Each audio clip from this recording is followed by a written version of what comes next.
Hi there, and welcome to another interview. Today I've got a returning guest, the lovely Emily Harper. And what's happened is we spoke a few weeks ago, and at the end of the interview, Emily said, I've got loads of notes, Stephen. I still want to talk about a few things.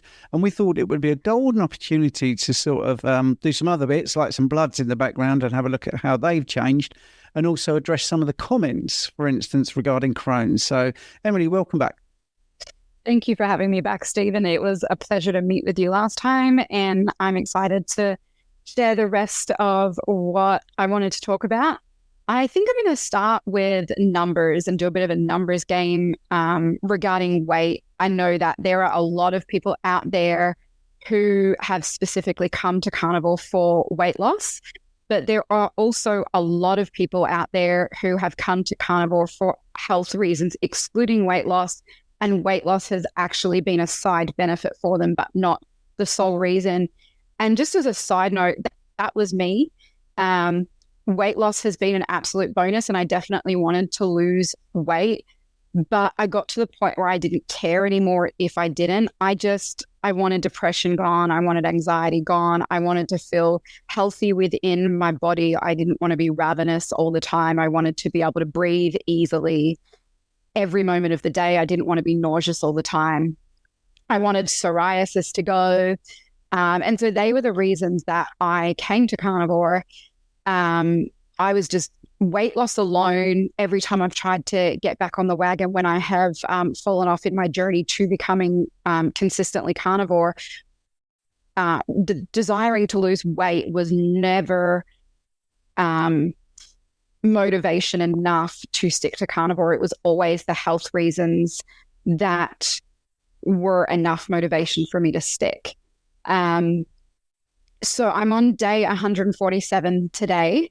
The middle of July, or the end of July, will be 7.5 months. And that's the longest period I have actually been carnivore. So I'm pretty close to that at the moment.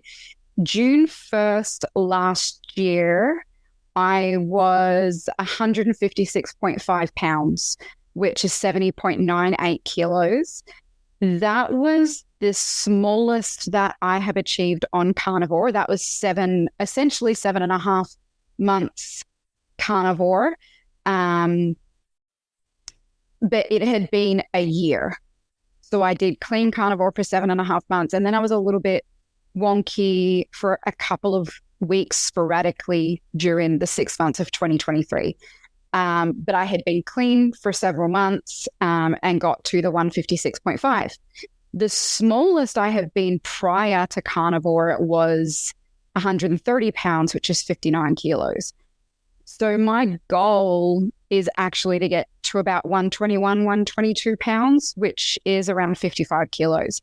I was very, very, very close at one point back in 2015. But again, it wasn't a healthy way of doing that. I spoke about that in the first part of this interview.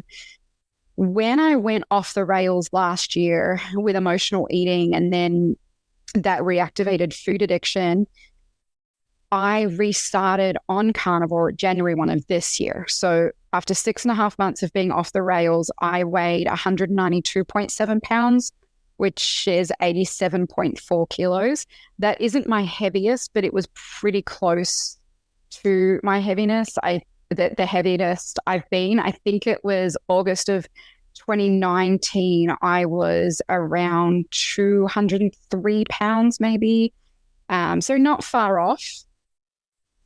Today is day 147 and I am 168.7, which is 76.52 kilos. And it's a 24 pound or 10 kilo weight loss since the beginning of the year, which is a little slower than what I personally would like. I think a lot of us would like to go a lot quicker, those of us who have weight to lose. But what I have considered during that is I needed to eat carbs on a particular weekend. I also added in a little bit of dairy from time to time with road trips and going to Disneyland so that I didn't have something non-carnivore. And I've actually been in mostly a stall for the last month. I've, gone down a couple of pounds, up a couple of pounds. I've been basically the same weight for about a month, and it's been really annoying. And this week, my boyfriend said to me, well, maybe you need to be the one who cuts out all dairy, including butter. And maybe you need to go down to 2 meals a day instead of 3 meals. So most days I eat 3 meals. There's a few days in the month where I eat 4 meals, and then a couple of days where I eat 1 to 2 meals, but mostly it's 3 meals a day. So I think maybe Wednesday, don't remember the exact day, it's Sunday, sorry. I cut out all dairy, including butter, and I've gone down to 2 meals a day. It's mostly been ribeyes. And I dropped, what would that have been? 4.5 pounds in about 4 or 5 days. So that is definitely indicating I'm no longer in a stall, because I have not dropped weight that quickly for about 2.5 to 3 months. I was in denial about the dairy. I did not want that to be the reason, especially the butter.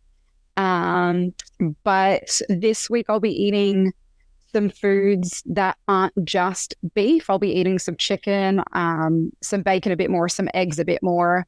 I've mostly eaten beef the last 4 to 5 days. And so it will be interesting to see, especially pulling in a low fat meat like chicken. It'll be interesting to see what my weight does there. That's been my journey with the weight side of things so far.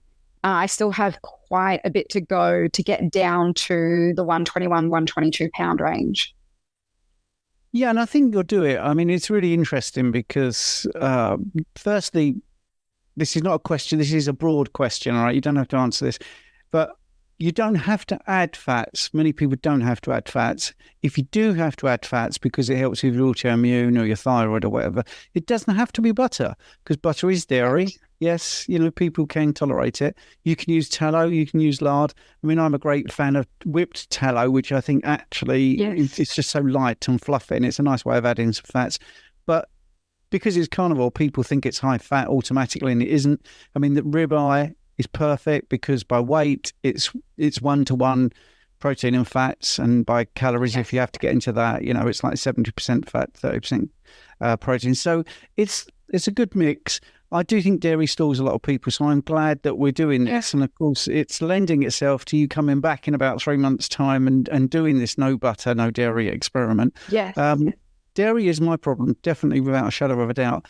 I don't want to go off too much because we've got Crohn's to talk about, but one of the trends at the moment I've spotted is people doing the sardine challenge, which I'm totally fine with if people want to do that. I might even do that just to see what it does. Have you contemplated that? Have you seen people doing that? Absolutely not. I have approached food basically my entire life as something of enjoyment and pleasure. And most of us who are carnivore know that for the most part, carnivore is not as pleasurable as when you are eating a really broad range of foods. There is still a lot of meat in carnivore that I actually quite enjoy. I hate sardines. I hate anchovies. I don't like crab. I am not going to go near them. But give me a pound of fish eggs and I will eat those, and I will probably suffer. They're super high in histamines, but I could just eat them for breakfast, lunch, and dinner. They're delightful. I did buy a salmon last week, and I ate a good amount of salmon actually probably last weekend. And that's tied me over probably for several more months. I do like seafood a lot, but I've been spoiled. I've grown up right near Port Phillip Bay in Victoria, Australia, and we have amazing seafood. And I now live mostly landlocked. It's 4.5 to 6 hours away from a beach, and the seafood here is nowhere near as fantastic as in Australia. And so I just don't really eat it anymore much at all. So no, I won't be doing the sardines. Typically what I do if I'm wanting to have a high fat day is I will take the fat offcuts of the ribeye roll that I buy and slice up into steaks. I'll take that real fatty section, I'll chop that up, and I will fry that so it gets super crispy. I am one of those people who does not do well with liquefied fats, even if they've reset, so butter reset, the liquid of ribeyes or ground beef. So if I chop up a ribeye and I eat the entire thing, I will typically be in the bathroom an hour or two later. I know what it's from. I know what's causing it. It's over in a moment. It's not hurting my body. It's uncomfortable for a little bit, but that's about it. It is nothing like what I experienced with Crohn's, and I can very easily tell the difference. What I like about the whipped tallow, which I haven't actually tried yet, I do use it for skincare, is that you take this amount of liquefied tallow, it's purified, and then you whip it up and it becomes this much.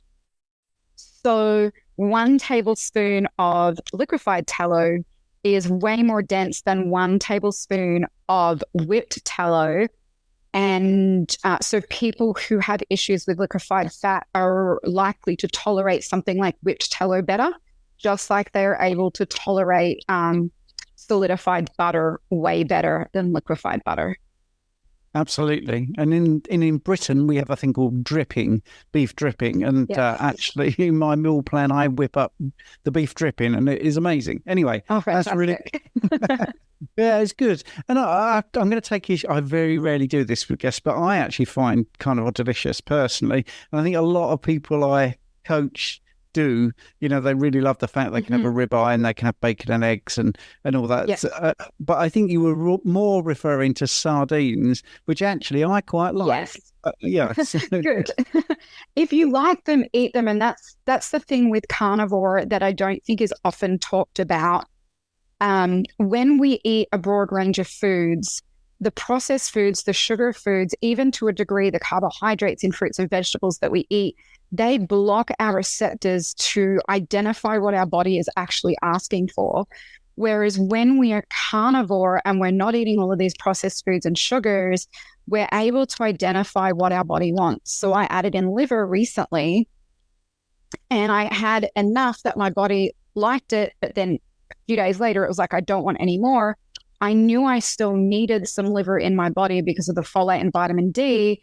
And so I got it in capsule form, and I've been doing great with that. I'm not feeling sick. I'm not having any side effects, but it was in the form of the actual liver itself, and consuming it, my body was like, no, thank you. Even ribeyes this week, there's been 2 ribeyes I've eaten that have tasted quite flavorless. And so I'm recognizing my body wants a bit of adjustment this week. So I'm going to have some bacon and some eggs. I'm going to have some chicken and just bring a bit of variety back in. And I know that I'll get my desire and taste and craving back for ribeye very, very quickly. But I can't do lion diet. I can't go more than like 4 or 5 days before I really, really struggle. And it's more important for me to stay carnivore than it is to be a lion diet for 30 days or whatever I've said that I will do. And I think a lot of people get hang-ups on carnivore when they're like, but I was going to do lion diet. It's okay to not stick to that if you're still staying carnivore, because your ultimate goal is to improve your health. So I think that that's really important for people to be aware of and hear, is as long as it's carnivore, eat it.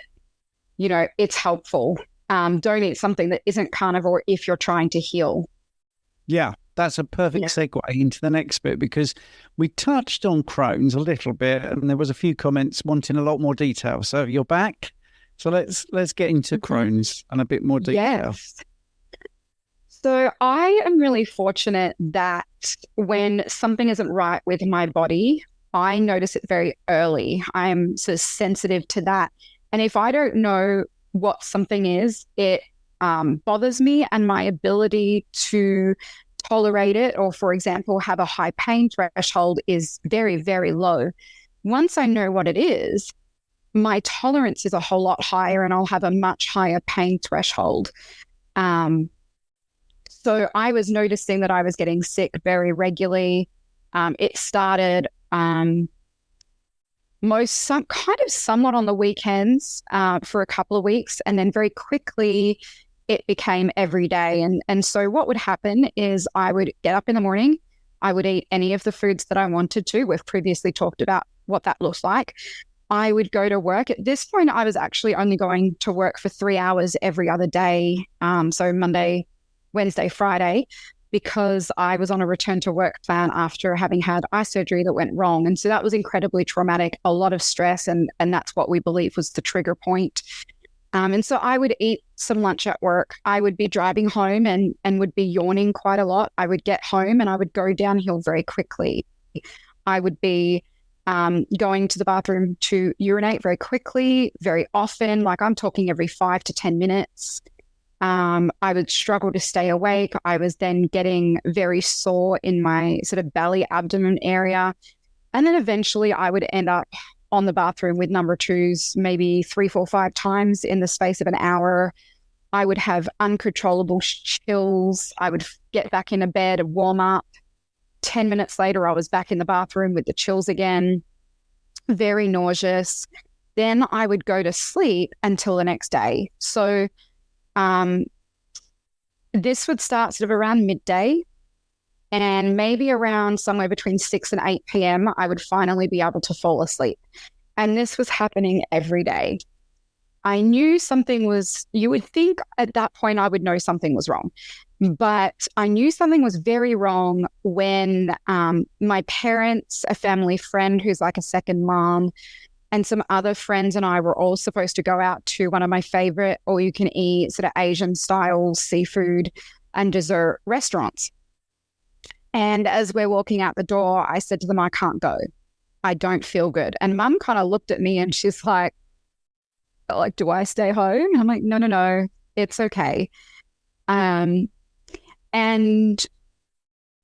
so I was booked in to see a gastroenterologist. He did some testing. He diagnosed me with gastritis and GERD and said, you definitely don't have Crohn's disease, but Crohn's disease is very hard to diagnose. I was also sent to get some testing for FODMAPs, and it was confirmed I have an issue with fructans, polyols, and borderline lactose issues. Then fast forward to March, and I was still not doing great. I ended up back in hospital. Well, no, I ended up in hospital. They thought I had food poisoning. I said to them, I definitely don't. And it was maybe, I think that a few weeks before that hospital visit, my gastroenterologist had sent me for a fecal calprotectin test. So during this whole time, my CRP was under 5. So I was within the normal range this entire time. The fecal calprotectin test came back with a few indicators that something wasn't right. The numbers were a little high. And alongside that hospital visit where they confirmed I didn't have food poisoning, my gastroenterologist said, I think we need to do another test on you. This test, I can't remember its exact name. I think it might have been a CT barium enterocolitis or something. I'd butcher it every time.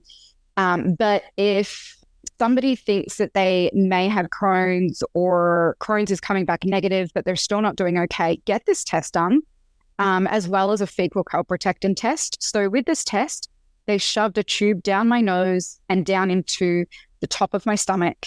They filled it with this barium stuff, filled my stomach all the way to the top. And then they put a dye contrast into my veins, and then they did a 3-second CT scan. It is a horrible, horrible test to do because of everything that they're pumping into you.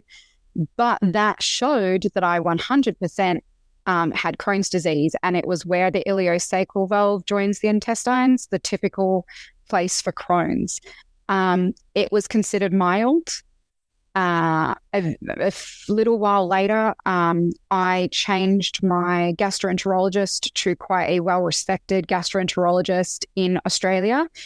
And he said, look, while you have mild Crohn's, you have medium symptoms because they're not responding to medication. So I tried several different medications.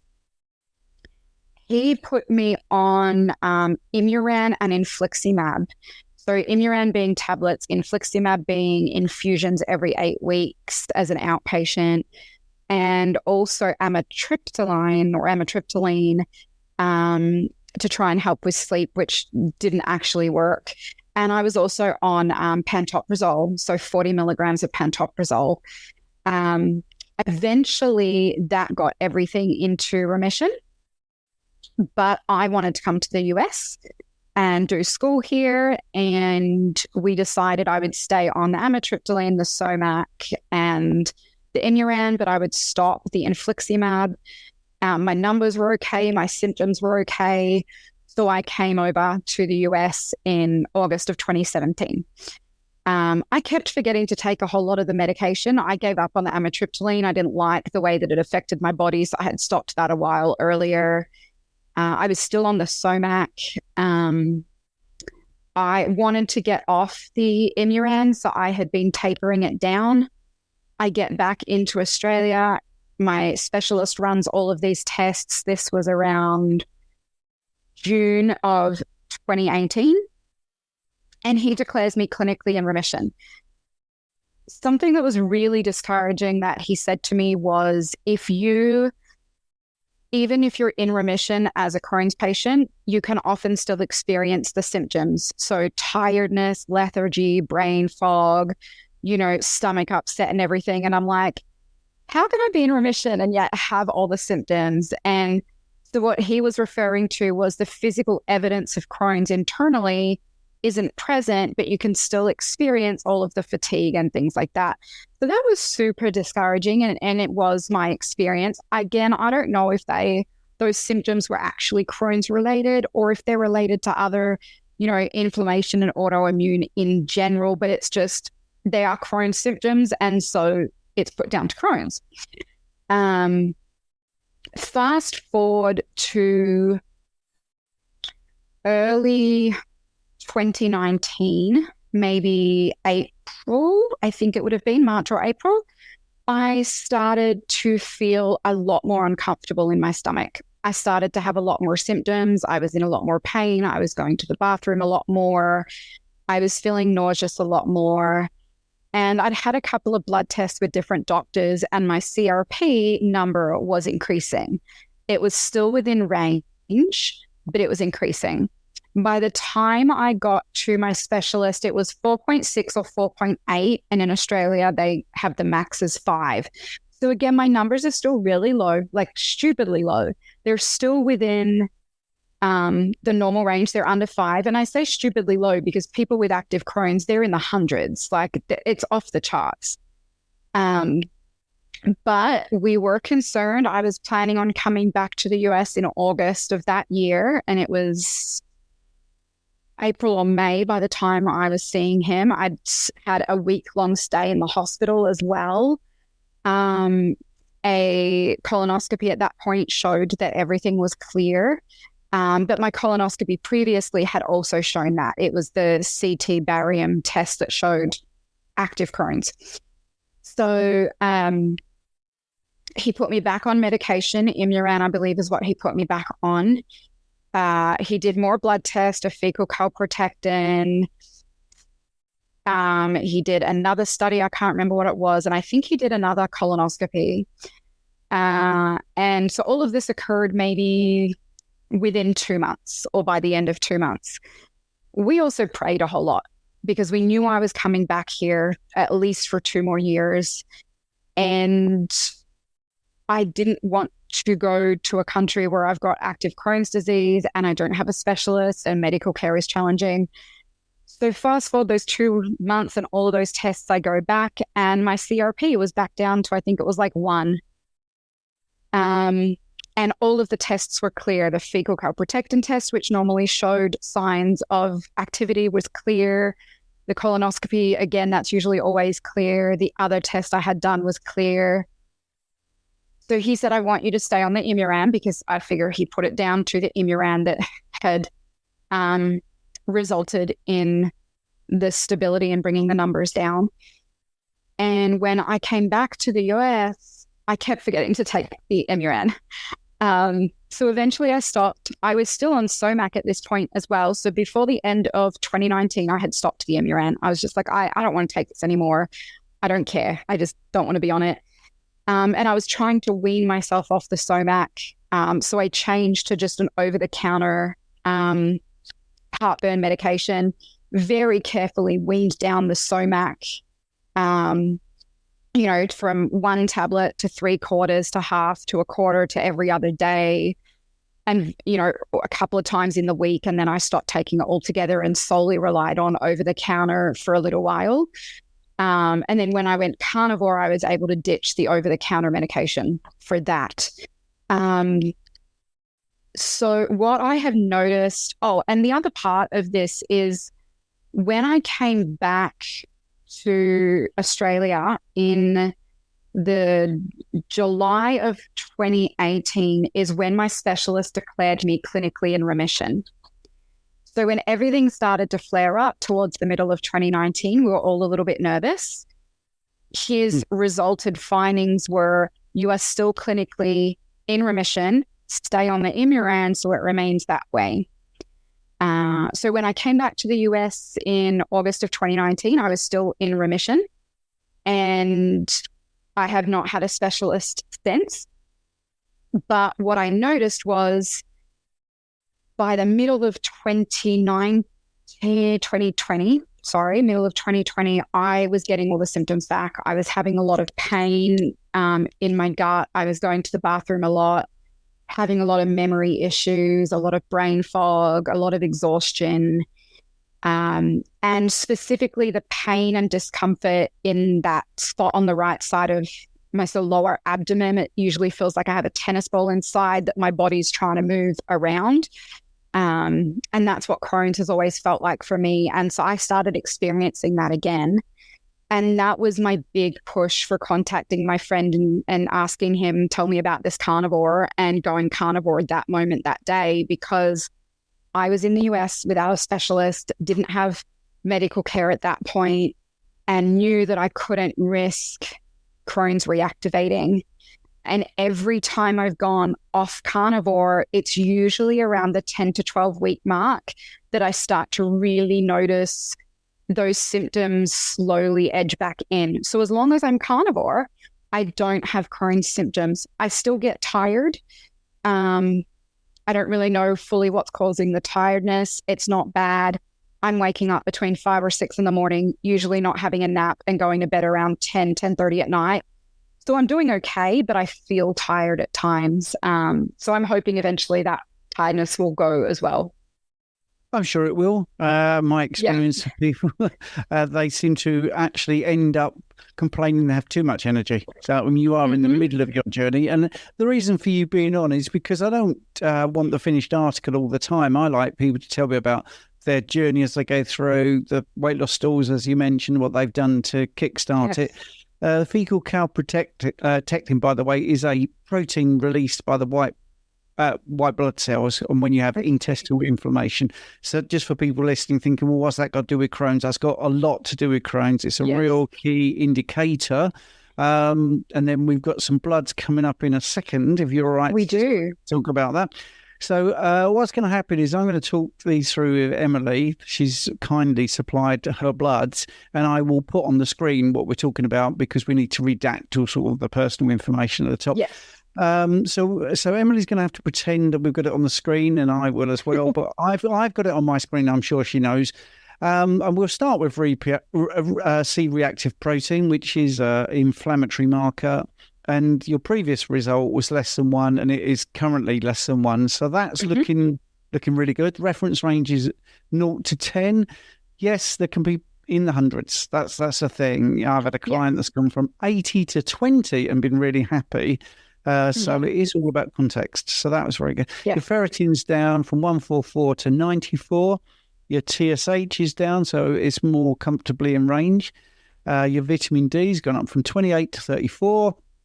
Which is great. And your hemoglobin A1C is spot on again at 5. Obviously, there are some sort of limitations to the HbA1c.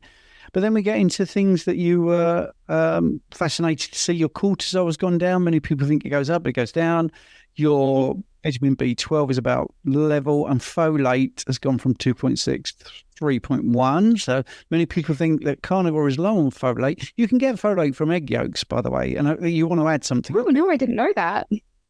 Yeah. I didn't know I could get folate from egg yolks, so thank you. Yeah, I did not know that at all. I knew the best sources to get it from was liver as well as vitamin D. And I was encouraged to use chicken livers instead of beef livers because it's harder to get. I think it's vitamin K toxicity from chicken liver compared to beef. It's vitamin A or vitamin K. I always forget which one. But what I did was I knew that I had gone into winter with a vitamin D deficiency. I'd barely spent any time in the sun last summer, which is very unlike me. I was indoors most of the time. So I decided, I was like, no, I'm already outdoors a lot. We're already getting warmer weather.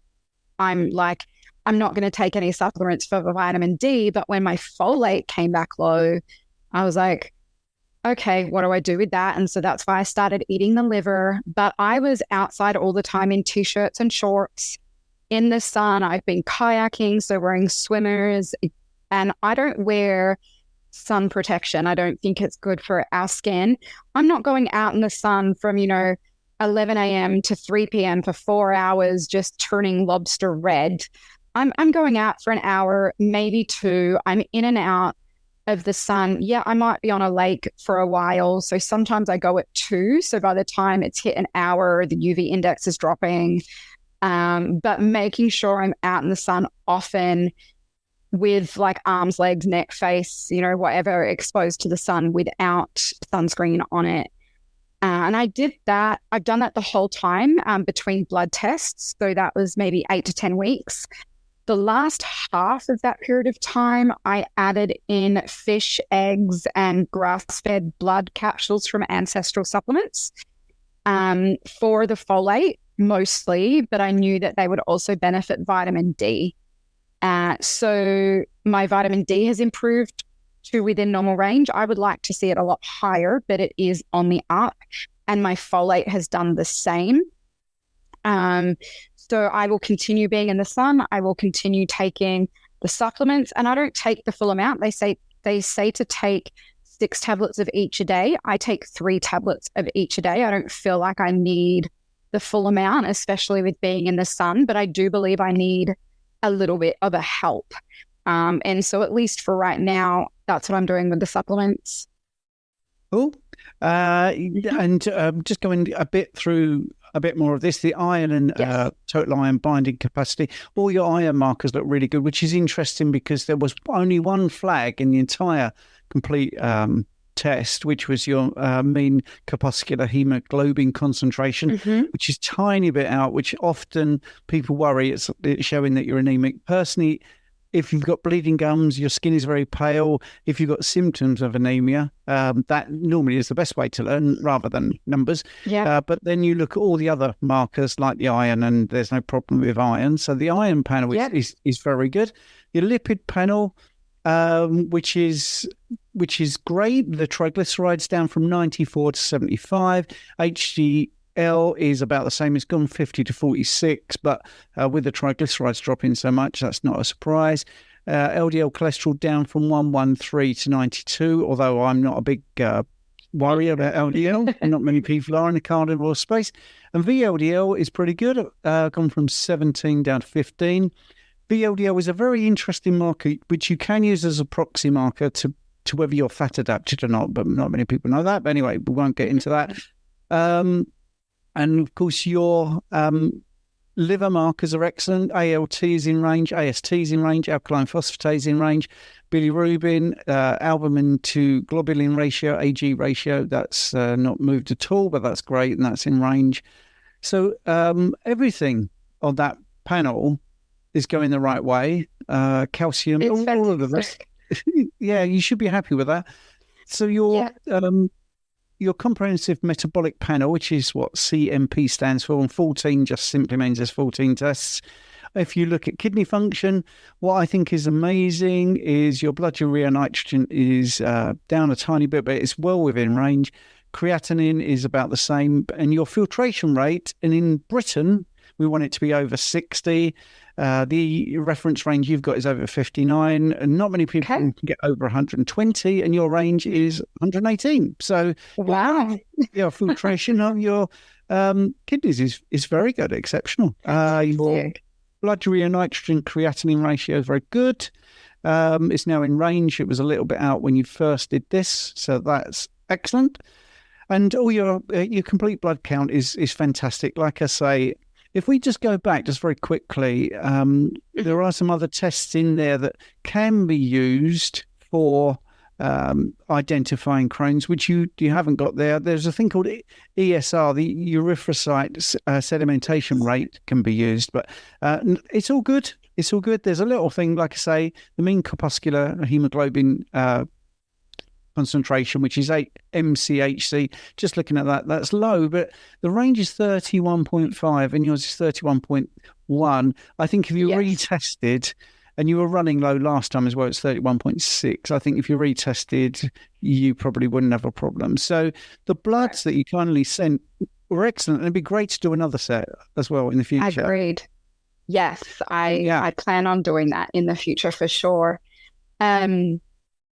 What I really love about these blood tests, and I talked about this in part 1, is I've had people very close to me, including my mom, and she's a nurse and she's my mom, so she will automatically do this, but other people as well say very discouraging things like, you're going to kill yourself doing this. You feel good, but what about your blood test? You haven't got any blood tests. Your blood test will be terrible. It will show you can't eat this way.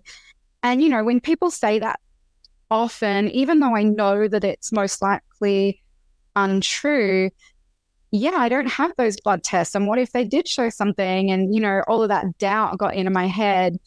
And so to have these blood tests with all of these naysayers and doubters and people who are genuinely concerned for me, I can just show all of them, here's my blood tests, and they're perfect. Like, there is nothing wrong. Like, this is going to be okay.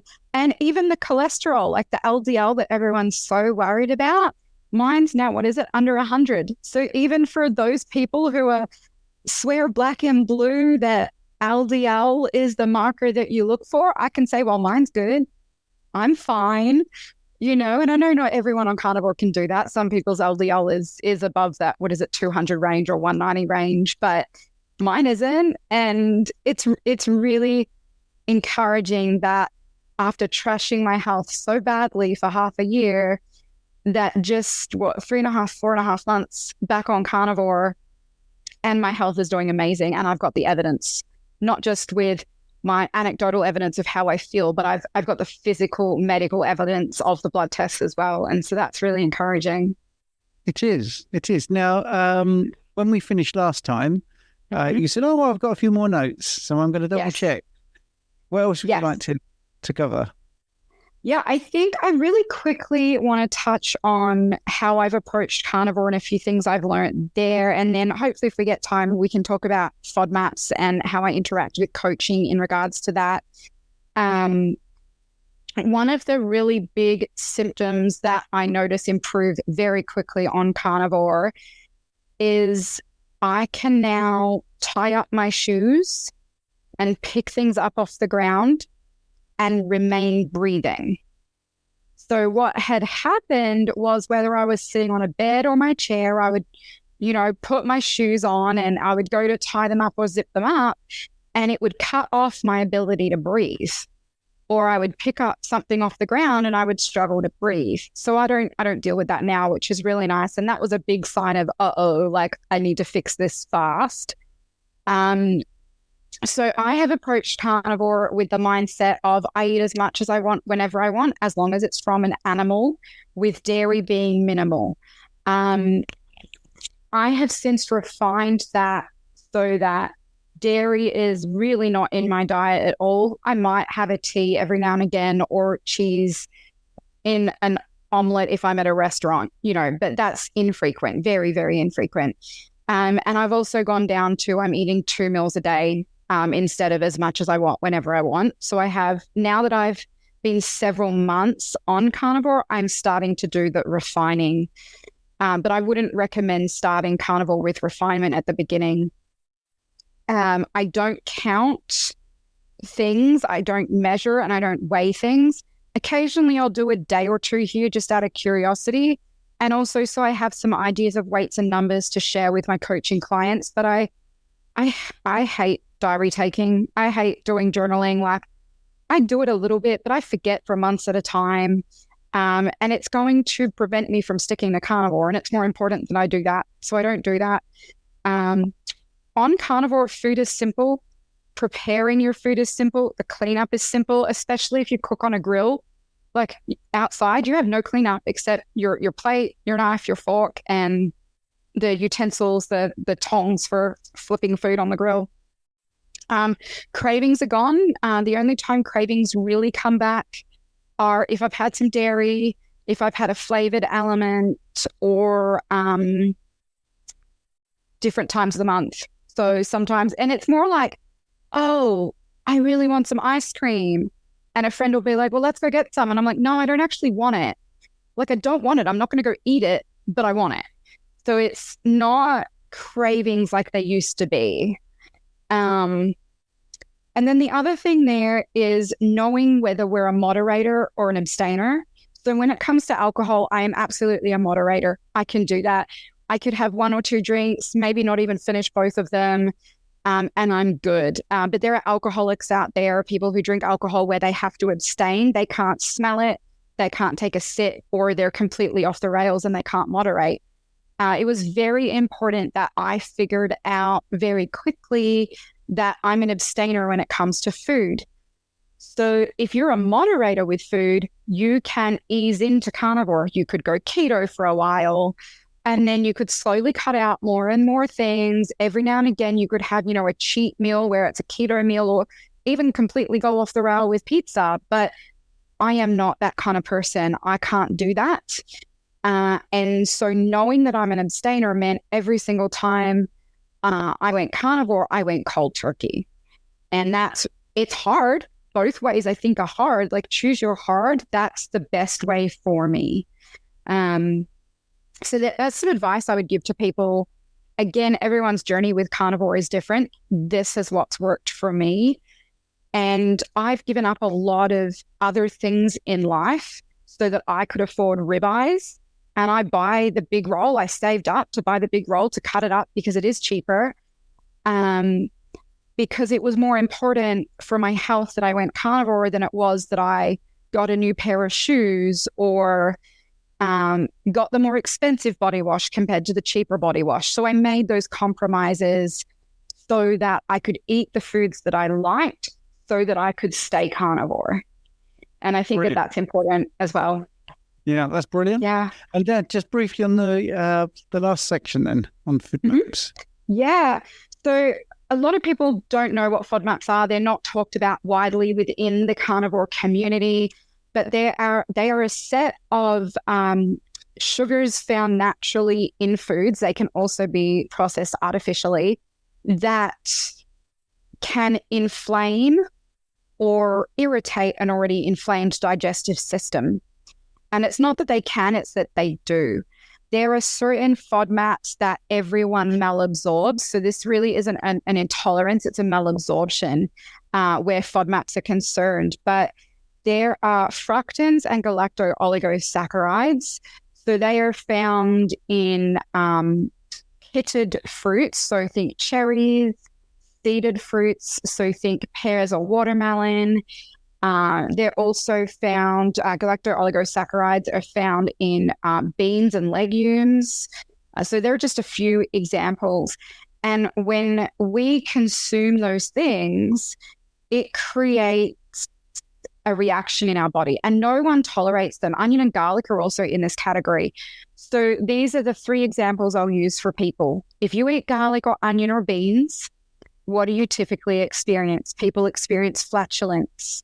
It's also found in wheat. So people will have a big bowl of pasta, which usually has garlic or onion in the sauce, and they're wondering why Oh, I've got the pasta belly, the food baby belly. They're bloated, they've got a bit of flatulence, and that's it. And that's great. But that's a perfect example of everybody malabsorbs fructans and galacto-oligosaccharides.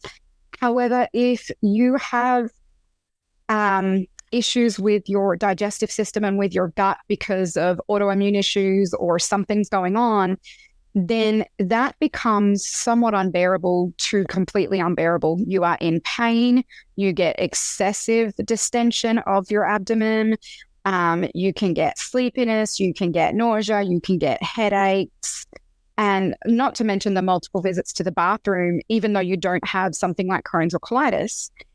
And that's with all of the FODMAPs as well, but everyone malabsorbs fructans and galacto-oligosaccharides. So there are people out there who, of course, when they go carnivore, if they have IBS, which is not a diagnosis, IBS is a group of symptoms. The symptoms are the result of consuming FODMAPs. They're in fruits and vegetables. So if you take them out, which carnivore does, you no longer have those IBS symptoms. Now, some people can add some of those back in quite quickly and they're okay. Other people cannot. And they need to take a lot longer, maybe even 10 years, maybe 3 years, maybe just 12 months before they can actually tolerate fruits and vegetables in the FODMAP category again. Some people are so sensitive that even lettuce, which isn't in the FODMAP category, is enough to upset them anyway. And they're typically also the people that would need to potentially permanently stay carnivore. So when I do coaching, I look at what is someone experiencing, what are their medical conditions, their medical diagnosis, are they experiencing IBS? I look at their goals, and if they don't want to go carnivore, they don't want to go carnivore. I'll support them with a low FODMAP diet so that they're minimizing their IBS symptoms. And most of these people who go FODMAP will eventually go to keto and will eventually go to carnivore. So it's quite funny how that happens. But yeah, I focus my coaching around what is actually happening within the body and bringing the FODMAP education into that, because that makes a lot of sense for the people who can't just accept plants are trying to kill us, which I think is very, very true and very valid. There's a lot of validity there in today's plants and how we grow them and how they're manufactured. But FODMAPs I find are way more acceptable for that perspective. And of course, the proof is in the fact that when you remove them, you feel better and you lose the gas, you lose the bloating, you lose the abdominal pain. So, and I'm going to do a little wink to the camera and say, of course, monosaccharides, which is in that group, includes fruit and honey. It does. Honey, actually agave too, which people think is way better than honey. Agave is almost 100% fructose. And I was not diagnosed with the fructose issue, just fructans, but I would have 1 teaspoon or less of agave, and within 10 minutes I was in the bathroom. It was awful. Yeah, yep, it's good. They're in that fruit. Yeah, it's good to point that out. So anyway, Emily, thank you so much. Really enjoyed it. You're welcome. Me too. Thank you for having me back. Thank you so much for listening to my podcast. I hope you enjoyed it. Your support means the absolute world to me. And if you're enjoying this show, I've got a small favour to ask you. I'd be incredibly grateful if you would consider becoming a supporter and make a small monthly donation. Your contribution will really help to improve the show. I'll be able to improve the software, maybe put a few more episodes out, and do many things that I'm hoping to do in the future. Do them a lot quicker. So, it's a small monthly contribution. You can cancel at any time, and the link is in the show notes. Thanks very much for listening.